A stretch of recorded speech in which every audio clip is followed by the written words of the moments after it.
And how was what was the influence of Bernard Butler? Well, it was great, you know, in so many ways. It was very difficult because he's a very strong-headed kind of guy. I mean, we were talking earlier about Phil Spector, and you know, that's who he kind of looks up to, is guys like that who, you know, they're kind of in this, you know, socially lovely, very friendly and very warm, but in the studio it's kind of like, well, you're doing it this way, and we kind of, you know, we kind of wanted that because we'd never had that before. We'd always had people, you know, great producers, but people who kind of would let us have our own way too much, and we thought it would maybe be interesting if there was someone who was a little strict with us, who wouldn't always let us have our own way. Yeah.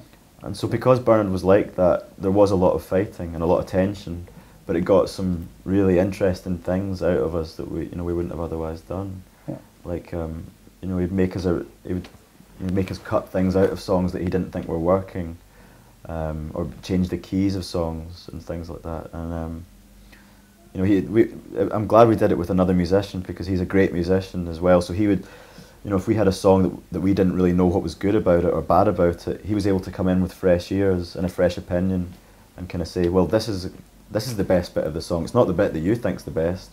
That's the actual chorus there. So let's make that the chorus. And you know, he was able to kind of jumble certain stuff up with us. Isn't that hard? Because, you know, it's your song. You finished your song, and then he says, cut my favorite part out or something. Yeah. Exactly, and that's why there were so many fights, you know, it's because there was all these things going on. And, you know, sometimes he was right, sometimes we were right, but it's made for such a much more interesting record because of it, you know.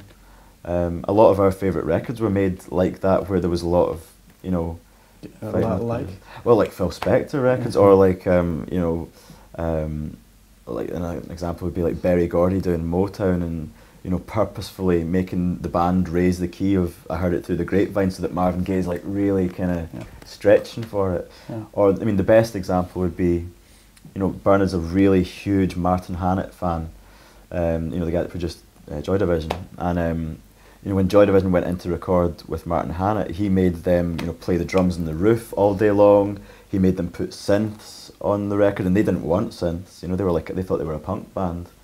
But then he kind of made them do this stuff, and it made them, you know, a unique band, and it made a classic and really special record because of it. Yeah. And I think that's kind of what he was trying to do in the studio. Yeah. You know? So, more or less, you trusted Bernard, you know, to hear how you should sound. Yeah, kind of. It was. Were you really looking? Yeah, you were looking for some other sound, maybe. Yeah. Well, we just knew that we didn't want to make exactly the same record again, you know, because the first two are quite similar, and we didn't want to bore ourselves by doing the same thing again, and we knew we wanted to make something kind of pop because that's what we were listening to at the time, like things like Blondie, Smiths, garage rock, 60s girl groups, and we wanted to do something like that, and that's the music that Bernard loved too. So we thought it was an unusual choice of producer because I think it's the kind of person that not everybody would expect us to go with, but we liked that fact that it was surprising, so we decided to do it. You know. And I just read on the internet an interview with you. You told about that he was talking in Queen of Dead terms of the Smiths. Yeah, because he's a massive Smiths fan as well. Yeah. Like I said, we're huge Smiths fans, but he's an enormous Smiths fan. And when we were doing the record, he kept referencing The Queen is Dead, where that's kind of like their perfect record. It's so varied. There's so many different kind of songs on there. There's slow ones, fast ones, sad ones, happy ones, all this, and it's almost like the perfect record. And whenever we're making this one, we'd record a song, and we'd be like, well, if we call it that's our Big Mouth Strikes Again, What was your Big Mouth Strikes Again on this one? Well, I don't know. It kept changing. It kept changing. I think maybe Guilt Complex or something like that.